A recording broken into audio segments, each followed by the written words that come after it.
اور حضرت معاذ بن جبل رضی اللہ تعالیٰ بیان کرتے ہیں، کہتے ہیں ایک دن رسول اللہ صلی اللہ علیہ وسلم نے صبح کی نماز کے لیے آپ آنے میں آپ نے دیر کر دی، حتیٰ کہ ان قریب یعنی قریب تھا ہم سورج کو دیکھ لیتے، یعنی اتنی لیٹ ہو گیا کہ بس قریب تھا سورج نکل آتا۔ پھر رسول اللہ صلی اللہ علیہ وسلم جلدی سے آئے اور نماز کی اقامت کہی گئی، اور نبی پاک صلی اللہ علیہ وسلم نے مختصر نماز پڑھائی، یعنی بالکل تھوڑا ٹائم تھا، سورج نکلنے والا تھا، اور آپ نے جلدی جلدی جو 2 رکعتیں مکمل کروائیں۔ اور پھر آپ نے ارشاد فرمایا، آپ نے فرمایا کہ اب میں تم سے بیان کروں گا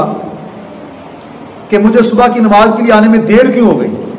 آتے میں رات کو اٹھا اور وضو کر کے میں نے اتنی نماز پڑھی جتنی میرے لیے مقدر کی گئی تھی، پھر مجھے نماز میں اونگ آ گئی،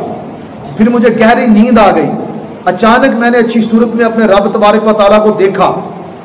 اللہ تعالیٰ نے فرمایا اے محمد صلی اللہ علیہ وسلم، میں نے کہا اے میرے رب میں حاضر ہوں۔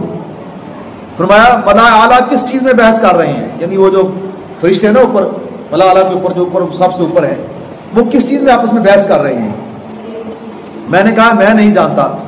آپ نے کہا میں نے دیکھا کہ اللہ تعالیٰ نے اپنا ہاتھ میرے دونوں کاندھوں کے درمیان رکھا اور اس کے پوروں کی ٹھنڈک میں نے اپنے سینے میں محسوس کی، پھر ہر چیز من پر منکشف ہو گئی اور میں نے اس کو جان لیا، یعنی اللہ تعالیٰ کا قدرت والا ہاتھ جیسے ہی میری پشت پہ آیا، میرے دونوں کندھوں کے درمیان میرے پیچھے آیا، اللہ نے رکھا تو میرے ہر چیز کو میں نے جان لیا، ہر چیز میرے اوپر روشن ہو گئی، جو پہلے نہیں بھی جانتے تھے وہ بھی اللہ نے عطا کر دیا۔